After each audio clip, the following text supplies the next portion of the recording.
Welcome back to Horoscope TV. Imagine for a second that you are behind the wheel of a Ferrari. Oh, nice. Right, your foot is just completely glued to the floorboard, and the engine is absolutely roaring with all this power.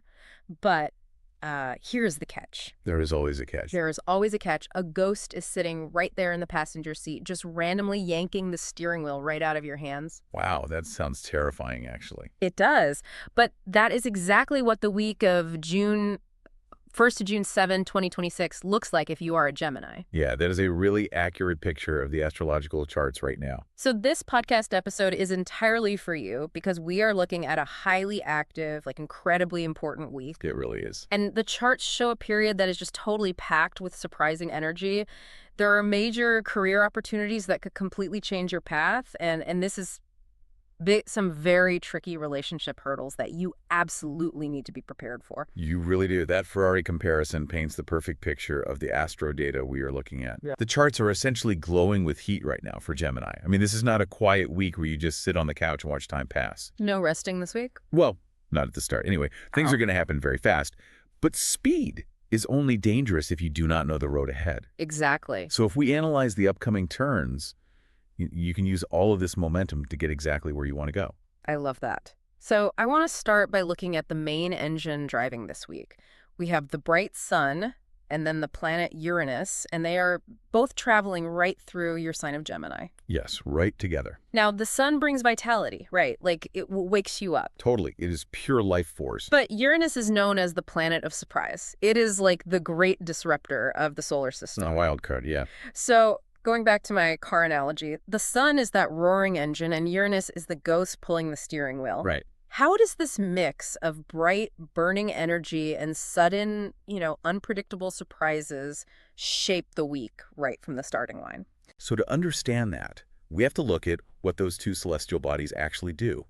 The sun is the center of our system, obviously. Right. And when it moves through your sign, which only happens once a year, it acts like a giant spotlight. It wakes you up. It shines right on you. Exactly. It physically gives you more energy, and it makes you highly visible to everyone around you. You feel alive, talkative, ready to take on the world. Which Geminis usually love anyway. Oh, they thrive on it. Yeah. But then we introduce Uranus, and Uranus operates on these sudden bursts of electricity. Like lightning. Yes.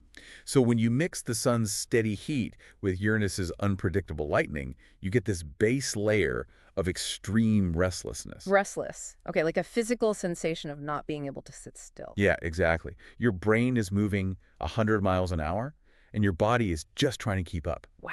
The energy is incredibly high, but the friction comes from the fact that you might not always know exactly where you are driving. Because of the ghost. Right. If you just let Uranus pull the wheel whenever it wants, you are going to end up in a ditch or swerving into a lane you never intended to be in. Which is dangerous. Very. So the entire theme of this week, like the main lesson you have to navigate, is this friction between extreme speed and the desperate need for structure. You have to keep your hands firmly on the wheel. The friction between speed and structure. I really want to keep that theme in mind as we look at how the week actually begins. Yeah, let's get into the timeline. Let's talk about Monday, June 1. We have this restless energy, but how does that translate into what a Gemini is actually thinking about on a normal Monday morning? So the very first major movement we see in the charts happens on June 1, and it involves the planet Mercury. And Mercury is a big deal for Gemini. A massive deal. For anyone listening, we need to establish that Mercury is the ruling planet of Gemini. It is essentially the boss of your sign. The CEO. Exactly. It governs how you think, how your brain processes information, and just how you communicate with other people. Okay, so the CEO of Gemini is making a move. Yes. On June 1st, Mercury forms a positive cooperative angle to an asteroid named Chiron. We call this angle a sextile. Okay, I want to stop you right there because we need to explain how this actually works. Yeah. What exactly is a sextile and why does it matter? So a sextile is a specific geometric angle in the sky. It happens when two planets are exactly 60 degrees apart. 60 degrees, okay. And when planets are at this specific distance, they are not fighting each other. There is no tension. They are getting along. Right. They are working together in perfect harmony. Think of it like two singers in a choir singing a perfect harmony note. They support each other and make the overall sound much richer.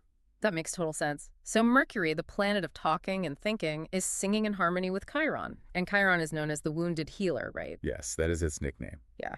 In the astrological charts, Chiron points to our deepest insecurities. The heavy stuff. Yeah, the really heavy stuff. It points out the old arguments, the lingering regrets, all that emotional baggage we drag around with us. Ugh, nobody likes carrying that around. Nobody does. Hmm. But Chiron also holds the key to healing those exact things. Oh, interesting. So when Mercury makes a harmonious 60-degree angle to Chiron, it creates a very specific psychological breakthrough. It literally hands you the exact right words to fix a very old problem. That is fascinating. It is like, okay, it is like finally finding the missing puzzle piece for an argument you had 3 years ago. Yes. If you're a Gemini, you know exactly what I'm talking about. You have those moments where you are standing in the shower, replaying an old argument in your head. Oh, we all do that. Right, and you suddenly think, oh my gosh, I should have said this. Exactly. We all have those shower moments, but on June 1st, the charts indicate you will actually have that moment out loud in real time. Wait, really? Out loud? Yes. So you might be having coffee with a sibling or an old friend, Yeah. and the conversation just naturally brushes up against an old sore spot. And normally you might get defensive or try to change the subject. Right. But on this Monday, the perfect healing explanation just falls out of your mouth. You do not even have to force it. And that is the beauty of a sextile. It is an easy flow of energy. You articulate your feelings so clearly that the other person completely understands you, and the old wound just closes. That sounds like a huge relief. It brings a massive sense of mental relief. Yeah. Your shoulders will physically drop because you are no longer carrying that heavy, unspoken baggage. But the energy does not stay still, does it? Never. Because looking at the astro data later, that exact same day, Mercury actually packs its bags and moves entirely out of the sign of Gemini and moves into the sign of Cancer. Yeah, that is a huge transition. That feels like a massive shift for one day. It is a profound psychological shift. To understand why, we have to look at how different these two environments are. Okay, walk me through it. So Gemini is an air sign. Air likes to move. It likes to circulate, gather ideas, talk to strangers, keep things light and breezy and flexible. Right, very social. But Cancer is a water sign. Yeah. And water does not want to blow around in the wind. Water wants to settle. Oh, I see. Cancer energy is heavily focused on the home, the family, emotional safety, and just building a really secure foundation. Wait, I need to understand this friction. We just said that the Sun and Uranus are making Gemini feel like a speeding Ferrari. Right. You want to fly around. But now, your ruling planet, the CEO of your mind, is moving into Cancer, which wants to stay home and lock the doors. Exactly. How does that not cause a complete mental breakdown? Well, it causes tension, absolutely. It is that exact friction between speed and structure that we talked about earlier. Oh, there it is again. Right. Your physical body and your general energy are saying, let's go out and conquer the world. Yeah. But your internal monologue, your mind, Mm-hmm. is suddenly saying, actually, I just want to make sure my home is safe. I want to make sure my family's okay. I want deep emotional security. So you might find yourself at a loud, exciting party that you have been looking forward to all week. But while you are there, you are mentally planning how to rearrange your living room furniture to make it cozier. That is exactly how this transit manifests in real life. Your mind pulls inward. It demands comfort. That is so funny. It is, but it is actually a very necessary grounding mechanism. How so? Well, if you just had the speeding Ferrari energy all week, you would burn out completely. Mercury moving into Cancer is the universe's way of putting a heavy blanket over your busy brain. Like a weighted blanket. Yes, exactly like a weighted blanket. It forces you to look at your foundation. And that internal shift perfectly sets the stage for what happens the very next day on Tuesday, June 2. Okay, let's look at Tuesday because this is where the structure really comes in.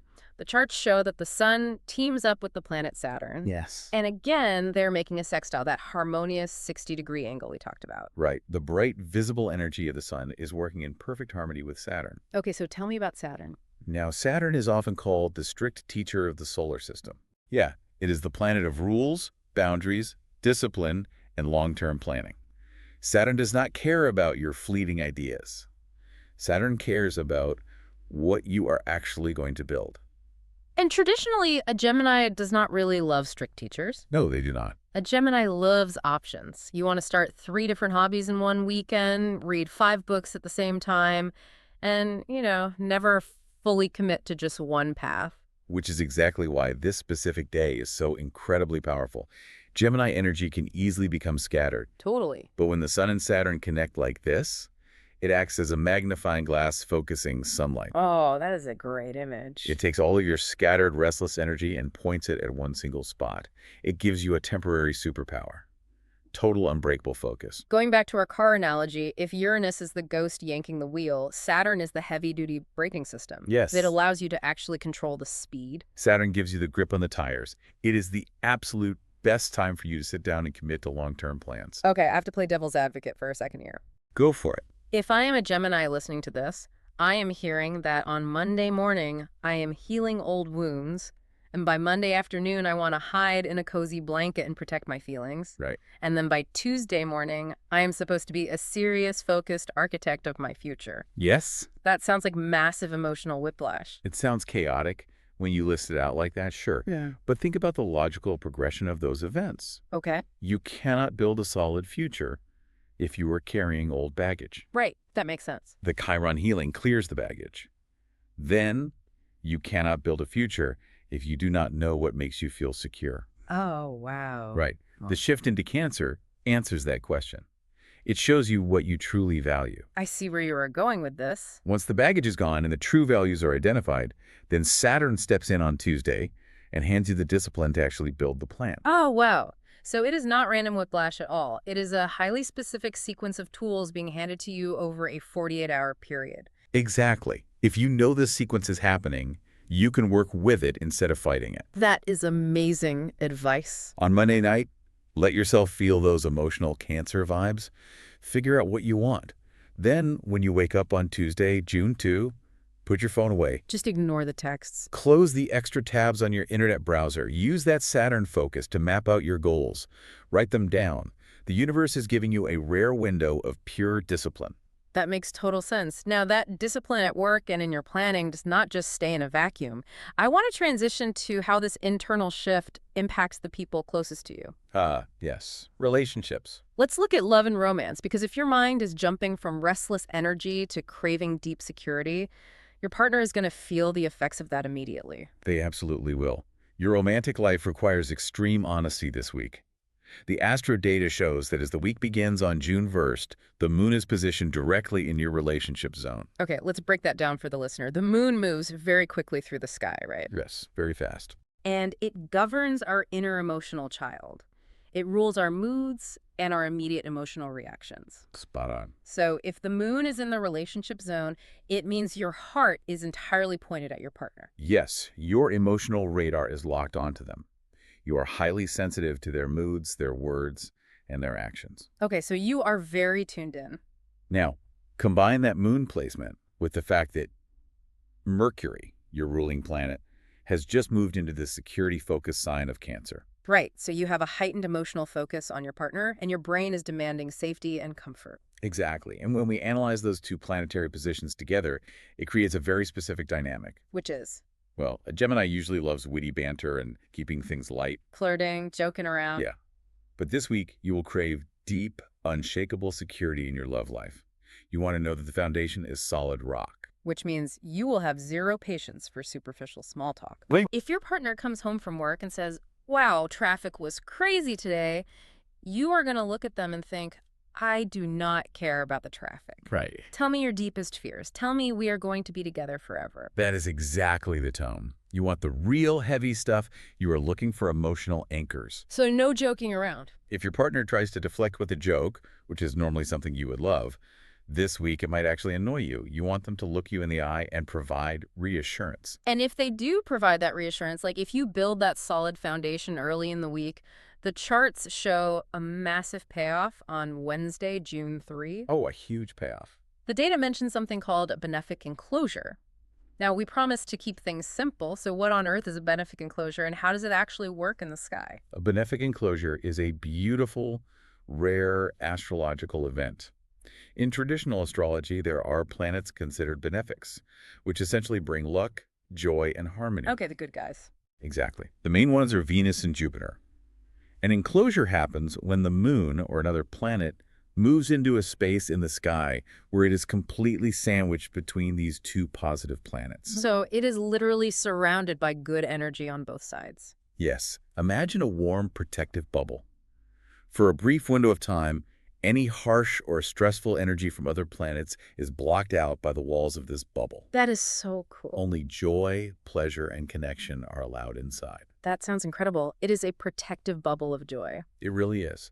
And because of where this is happening in your charts, it provides a beautiful cosmic window for true closeness with a special someone. So Wednesday, June 3 is the day to turn off the television, put the phones in a drawer, and really connect. Absolutely. Maybe you cook a meal together or just sit on the floor and talk.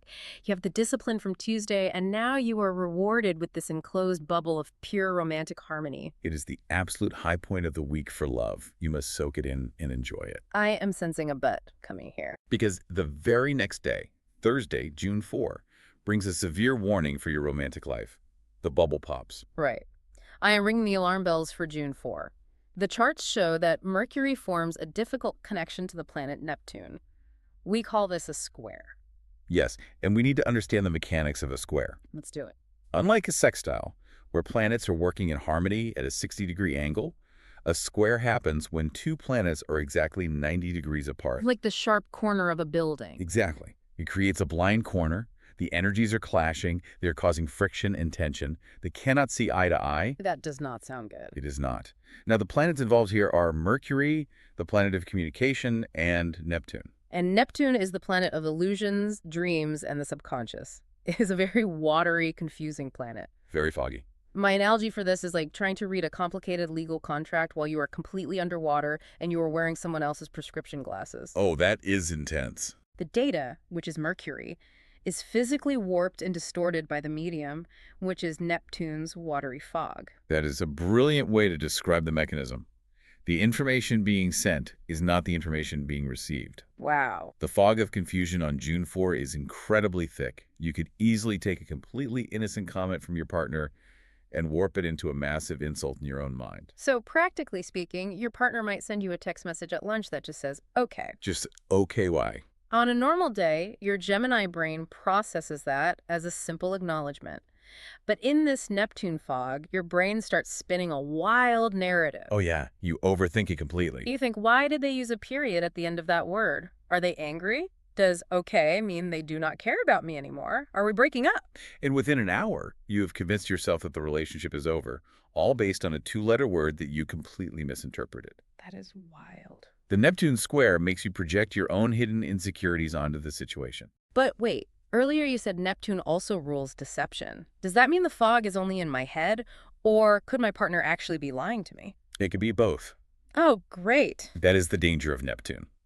Sometimes the illusion is internal, and sometimes it is external. People might not be telling the whole truth because the heavy, foggy energy of the day makes it very easy to hide in the shadows. Sneaky. Yeah. They might omit details or avoid answering direct questions. So what does a Gemini actually do on Thursday? If I cannot trust my own brain and I might not be able to trust what my partner is saying, how do I survive the day? The only safe course of action when we analyze this specific astro data is to practice extreme caution. Just do not engage. Do not initiate any serious relationship talks on June 4. If you feel confused or hurt by something your partner does, do not demand immediate answers. Because the answers will not be clear anyway. Exactly. The answers they give you will not make sense anyway because they're also dealing with the fog. You just have to let the phone ring. Do not send the angry text. You must wait. The charts strongly advise that waiting until the fog lifts, waiting until June 5, or even better, Sunday, June 7, is the only way to make clear romantic choices. Okay. Let the heavy water drain out of the situation before you try to read the contract. Okay, so romance is a literal minefield on Thursday. Since the heart is so confused, let's look at where the listener can actually safely channel all that roaring Ferrari energy. Good pivot. And looking at the charts, the absolute best place to put your foot on the gas is your career. The professional forecast shows massive, undeniable momentum. It truly is a split week. While your personal life requires careful navigation through the fog, your professional path is illuminated by bright stadium lights. Oh, I love that. You have a massive advantage at work. Let's go back to Tuesday, June 2, to understand why. We already talked about the Sun and Saturn teaming up. Right. We explained how Saturn gives you the superpower of total focus and helps you make a long-term plan. How does that specifically translate to your boss and your career path? To understand this, you have to think about what people in positions of authority actually value. Okay. Bosses, managers, and executives operate on Saturn energy. They care about reliability, structure, and measurable results. They do not care how many brilliant ideas you have if you cannot execute a single one of them. Exactly. And because you are a Gemini, your boss already knows you are smart. They know you have the ideas. They know you are quick on your feet and can brainstorm 100 ideas a minute. That is your natural state. But what they want to see is follow-through. Right. When the sun illuminates Saturn on June 2, you naturally embody that heavy, reliable discipline. So you show up to the meeting 5 minutes early, you have a printed agenda, you look them in the eye and present a highly structured plan.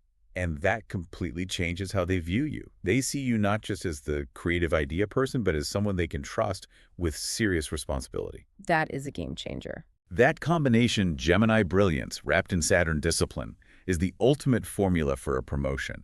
June 2 is the day to ask for the raise, launch the big project, or present your ideas to the people at the top. That is huge. You impress the boss on Tuesday. Then we move to Wednesday, June 3, and this is where the charts get really fascinating. Oh, yes. Mercury forms another harmonious angle, a trine, to a point in the sky called the true node. Yes. A trine is a 120-degree angle. It is the luckiest, smoothest flow of energy possible in astrology. Nice. But the true node is what makes this so important. Right. I need you to explain the true node because it sounds like a sci-fi concept. It kind of does. The charts indicate it has to do with destiny. Is the true node a planet? No, it is not a physical planet. Yeah. The true node, also known as the north node, is a mathematical point in space. Okay. It is the exact point where the orbit of the moon intersects with the path of the sun from our perspective on Earth. Oh, I see. Because it involves the path of the sun, which is our life force, and the moon, which is our soul, astrologers have always viewed this point as a compass needle, pointing directly toward your ultimate life purpose, your destiny. Okay, I have to push back a little here. Sure. Destiny is a massive, heavy word. Am I going to walk into the office break room on Wednesday morning and pull the sword from the stone? What does destiny actually look like on a random Wednesday in June? It usually looks surprisingly ordinary in the moment. Really? When Mercury, the planet of communication, makes a lucky trine to that destiny compass, it means the words you speak are perfectly aligned with your highest path. It is all about alignment. So it is not magic, it is just being in the exact right place at the exact right time. Yes, you might be walking down the hallway and you bump into a manager from a completely different department. Just a casual run-in. You casually mention a thought you had about a project. They stop, look at you, and say, "We have been trying to solve that exact problem for months. We need you on our team." Wow. And suddenly your entire career trajectory shifts. The conversations themselves are the key unlocking the door. The emails you write, the phone calls you make, they carry a heavy, destined weight. They do. However, we have to look at the entire sky on June 3. There is always a catch. And while you have this incredible destiny energy flowing, there is a very annoying temporary roadblock. The charts indicate a brief period known as malefic besieged. Okay, Malefic Besieged sounds like a terrible heavy metal band. It really does. What does that actually mean mechanically? In astrology, the malefics are planets that cause challenges, specifically Mars, which brings conflict, and Saturn, which brings blockages. Being besieged means that a planet, in this case, a planet representing your daily workflow, is temporarily trapped between Mars and Saturn. My analogy for this is being stuck in the middle seat on a long airplane flight. Oh, the worst. And the two people on either side of you are aggressively fighting over the armrests. You are not the one fighting, but your environment is squeezing you, and it causes a very frustrating delay. That is a perfect description. Yeah. You feel squeezed.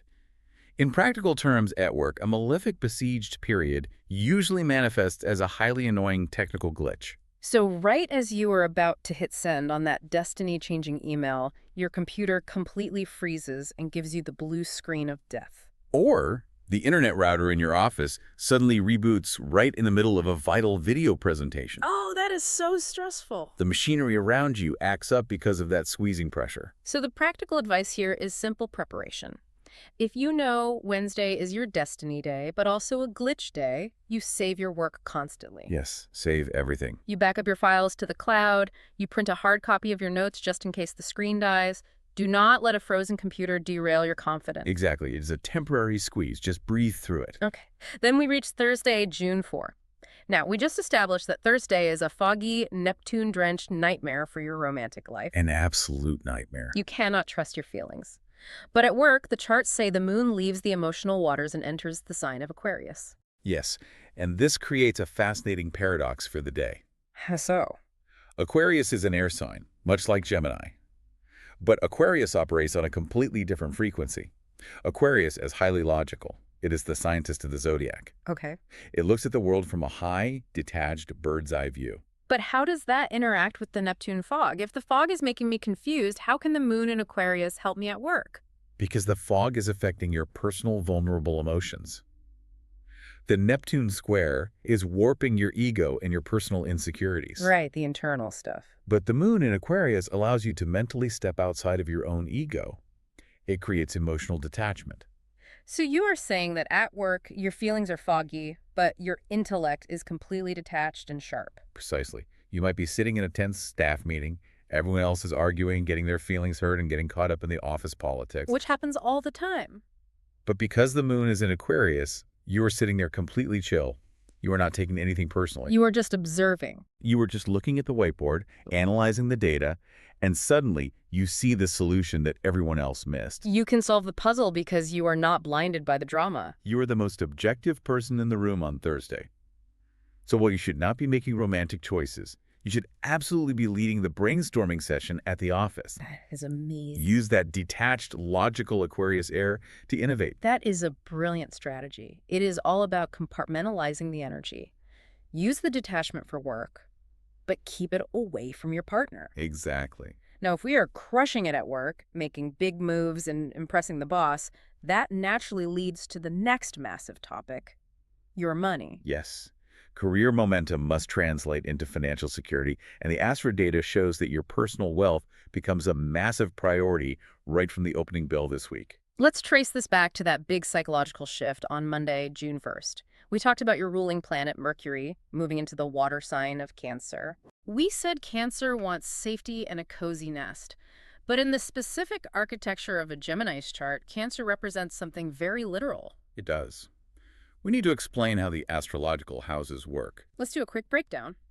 If you imagine the sky as a giant pie divided into 12 slices, with Gemini being the first slice representing your physical self, the very next slice, the second house, governs your material possessions, your resources, and your bank account. Okay, the money slice.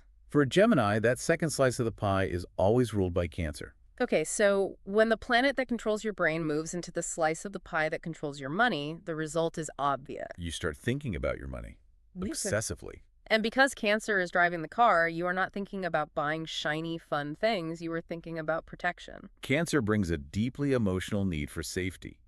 When applied to money, that translates into an urgent desire to build a nest egg. You want to feel secure. You want to look at your savings account and feel a physical sense of relief. You want a safety net beneath the high-wire act of your daily life. Which again creates friction. Because the roaring Ferrari energy of Sun and Uranus and Gemini wants to go to a luxury mall and buy an expensive watch on a whim just to feel a rush of dopamine. Exactly. The Uranus energy wants to spend impulsively, but the Mercury in Cancer energy is terrified of running out of resources. So how do you resolve that friction? You lean into Tuesday, June 2. Our old friend Saturn returns. The planet of discipline and structure. If Monday makes you desperately want a nest egg, Tuesday gives you the architectural tools to actually build it. Because Saturn loves rules. Saturn thrives on restriction and rules. June 2 is the single best day of the week to sit down at your kitchen table, pull up your bank statements, and create a brutally honest budget. And because Saturn gives you focus, you actually have the willpower to stick to the budget. You look at the coffee shop charges and say, okay, no more lattes this month. The money goes into savings. It is a highly responsible grounding day for your finances. You must take advantage of it because you are going to need those financial boundaries when Thursday rolls around. Thursday, June 4. The thick underwater Neptune fog. Here we go again. We know it ruins romantic communication. How does Neptune attack the wallet? We have to be incredibly firm here based on the charts. June 4 is the most dangerous financial day of the entire week. Wow, okay. Remember, your ruling planet is currently sitting in your money sector. When it clashes with Neptune, the planet of illusions, your ability to accurately assess the true value of any object is completely destroyed. So you have financial blinders on. You cannot see the hidden costs. You cannot see the structural flaws. Neptune makes everything look shiny and perfect on the surface, but it hides the rot underneath. So if I go to buy a used car on Thursday, the car looks amazing on the lot, the paint is shining, the salesman is telling me exactly what I want to hear. Right. But because of the square aspect, I physically cannot perceive that the transmission is going to explode 3 days later. The data is hidden from me. That is the exact danger. You must avoid making any significant purchases on June 4. Lock up the credit cards. Do not buy a car. Do not sign a lease for an apartment. Do not even buy an expensive piece of software. Deception, whether intentional or accidental, is highly likely. What about financial contracts? Absolutely not. The fine print in any contract signed under a Neptune square will be a trap. You will misinterpret a clause, or a vital piece of information will be conveniently left out of the paperwork. Okay, I have a scenario for you. What if it is not a corporation I'm dealing with? Okay. What if my best friend comes to me on Thursday afternoon and says, "Hey, my rent is due, my check bounced, can you please lend me $500? I swear I will pay you back on Friday." The astro data strongly advises you to say no. Do not lend money to friends or family on June 4. But if I know them and I trust them, why is it so dangerous? Are you saying my friend is trying to scam me? Not necessarily. The danger of Neptune is that it makes everyone overpromise and underdeliver. Oh, I see. Your friend might genuinely, in their heart, believe they can pay you back on Friday. But because of the fog, they are not seeing their own financial reality clearly. They are living in a fantasy. They are operating on an illusion of future wealth. So Friday arrives, the money they expected does not show up, and now my $500 is gone, and the friendship is completely poisoned by resentment. Exactly. Neptune blurs the boundaries, and blurred boundaries in finance always lead to disaster. The best way to protect your money and your friendships on Thursday is to keep your wallet firmly shut. Freeze your spending entirely for 24 hours. Okay, let's zoom out and look at the physical toll of all this. We are asking a Gemini to drive a speeding Ferrari, suddenly build an emotional nest egg, impress the boss with strict Saturn discipline, dodge a massive Neptune fog of lies, and be an emotionally detached genius at work. It is exhausting just to hear it. That level of whiplash is going to have severe consequences on the physical body. Let's analyze the health and stress forecasts. The physical and mental well-being of a Gemini is going to be tested by this shifting energy. The friction between speed and structure plays out directly in your nervous system. Let's start with the physical sensation of Uranus in your sign. We mentioned it feels restless. It feels like electrical static in the muscles. Hmm. Have you ever drank 3 shots of espresso on an empty stomach? Oh, yes. You feel incredibly awake, but your hands are shaky and you cannot actually focus on a single task. You want to run a marathon, but you also just want to scream. That is the Uranus effect. It is a massive influx of energy that your physical body does not quite know how to process. That sounds uncomfortable. It can lead to severe anxiety and a racing heart. Your mind is spinning and your body is stuck in a fight-or-flight response. So how do we release that pressure valve? Because we know Monday, June 1st brings that healing sextile with Chiron. We said it helps you find the right words to solve a problem. Does that verbal release actually heal the body? Absolutely. The mind-body connection is undeniable here. When you are carrying an unresolved argument, your body holds that tension in your neck, your jaw, and your shoulders. You physically clench up. When Chiron helps you speak the truth and close the wound on Monday, the physical relief is immediate. The static electricity discharges. You take a full, deep breath for the first time in days. And then on Tuesday, Saturn steps in. We know Saturn is discipline for work and money. How does Saturn energy apply to physical health? Health, at its core, requires routine and boundaries. Saturn rules the bones, the joints, and the structural integrity of the body. June 2 is the absolute best day of the week to establish a physical routine. So if you have been telling yourself for 6 months that you are going to start doing yoga every morning, Tuesday is the day you actually unroll the mat. Yes, because Saturn gives you the willpower to overcome the excuses. It grounds the nervous Uranus energy into a repetitive, disciplined physical action. It takes the electricity and uses it to build muscle. That is a great use of the energy. But I am looking further down the timeline, and I see a massive red flag on Friday, June 5. Yes. The charts mention another one of those malefic besieged periods. We had one on Wednesday that caused a tech glitch at work. What does this one do on Friday? This one is much more personal. It creates a massive peak in your stress levels. Oh, man. So after fighting through the foggy, confusing Neptune square on Thursday, Hitting a stress wall on Friday just seems cruel. It is the cumulative effect of the week's friction. The planets are squeezing you again. You might feel totally exhausted or completely overwhelmed by a very minor inconvenience. It is the straw that breaks the camel's back. You drop your car keys on the floor, and instead of just picking them up, you want to sit on the kitchen floor and cry. Exactly. Your nervous system has been running so fast, processing so much shifting data, that by Friday, the circuit breaker just trips. So what is the medical prescription here? How does a Gemini recover from a blown circuit breaker? We analyze the charts for the very end of the week, Sunday, June 7. A major shift happens here. The moon leaves the detached, logical air of Aquarius and drops into the deep emotional waters of Pisces. Pisces energy. That is vastly different from Gemini. Pisces is soft, dreamy, intuitive, and highly sensitive. It is the energy of the deep ocean. It moves slowly. And the astro data strongly dictates that when the moon enters Pisces, you must surrender to it. You absolutely must rest your busy brain. I want to talk directly to the listener here about the lived reality of being a Gemini. They need to hear this. If you are a Gemini, you probably feel a deep sense of guilt whenever you rest. You view sitting still as wasted time. You are probably listening to this exact audio right now while you are folding laundry, checking your emails, and making a grocery list. You are terrified of missing out on information. That is the Gemini curse. The mind constantly demands new input. But if you do not shut off the input on June 7, you will not survive the following week. The charts are giving you biological permission to simply exist. It is like taking your phone, putting it in a drawer in another room, and walking away. You have to fight the urge to check the screen. You must disconnect. No planning budgets, no analyzing relationships, lie on the couch. Do nothing. Watch a movie you have already seen 100 times so your brain does not have to process new plot points. Stare at the ceiling. Let the Pisces water wash over your overheated engine.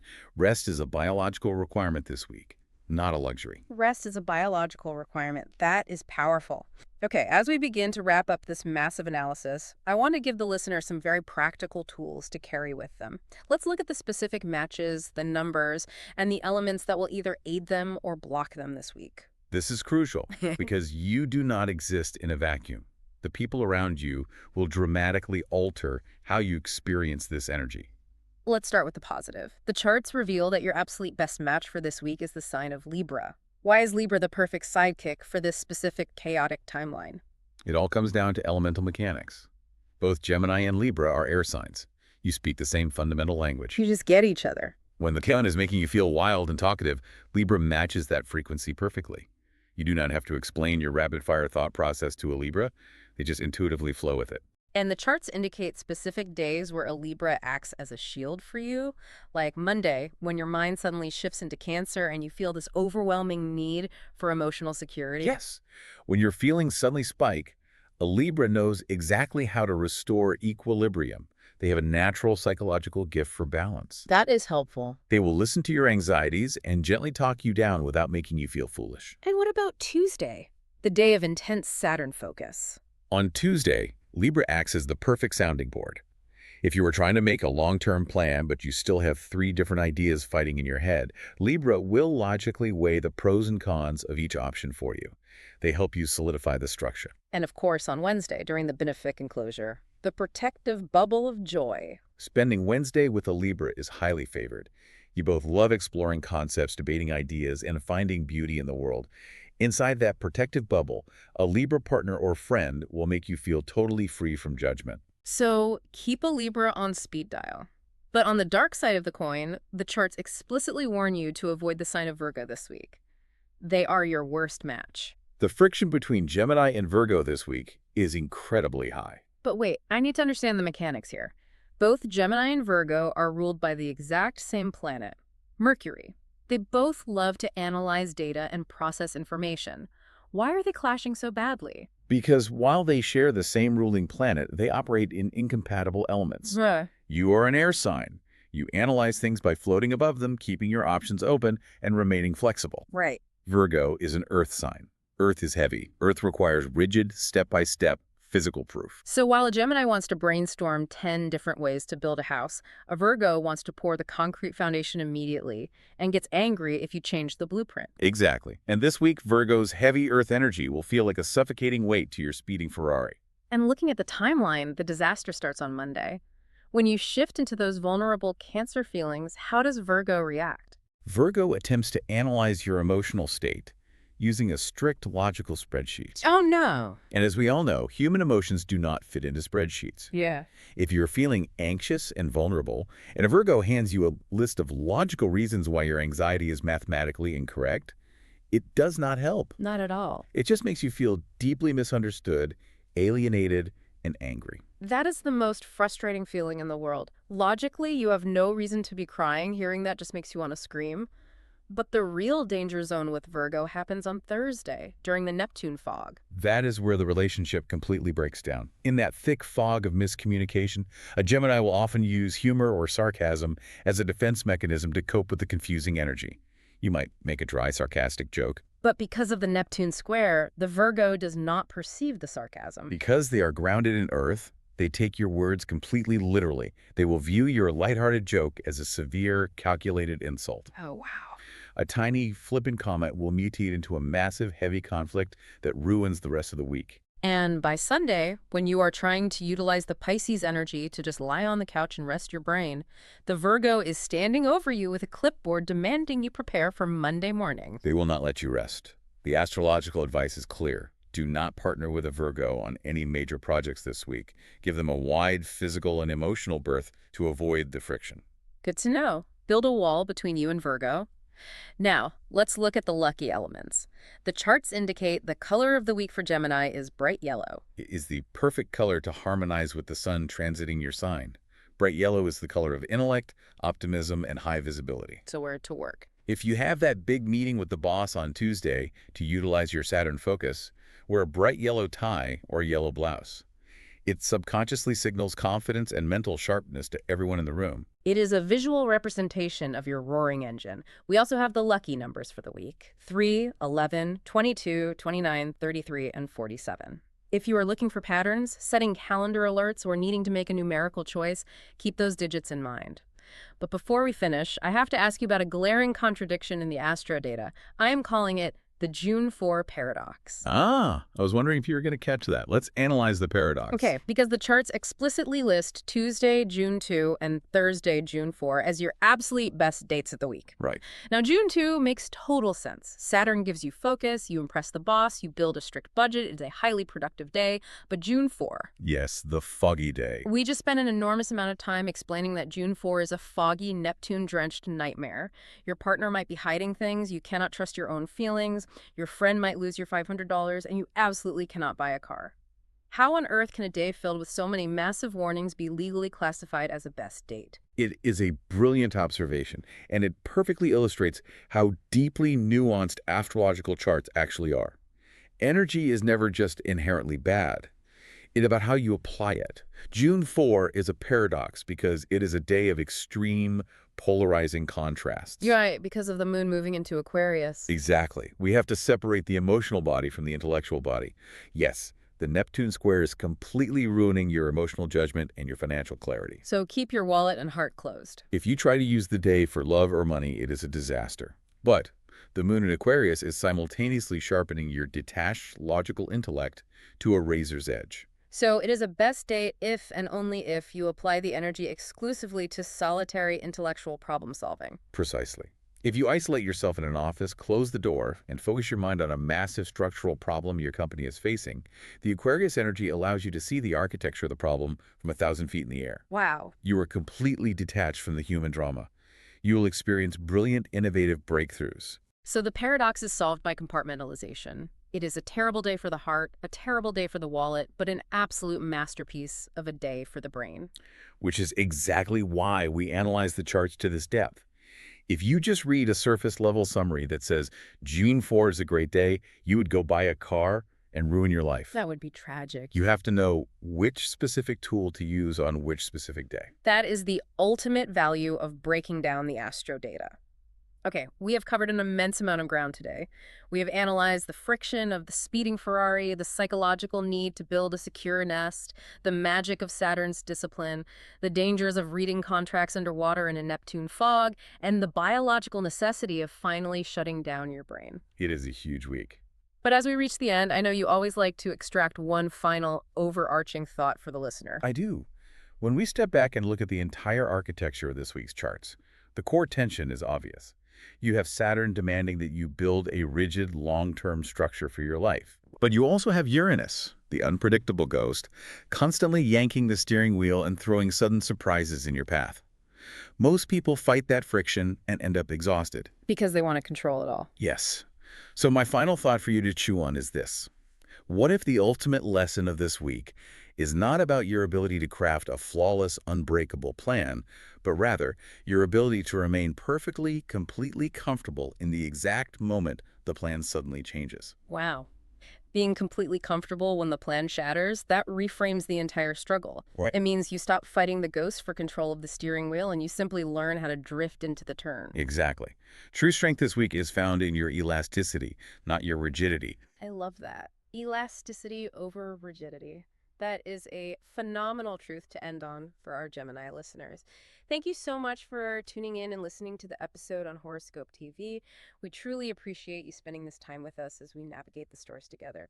If you want to make sure you are always prepared for the unexpected turns the universe throws your way, please hit that subscribe button right now. That ensures you will get notified the exact moment the next episode is available. Keep your hands on the wheel, watch out for the fog on Thursday, and we will see you next time.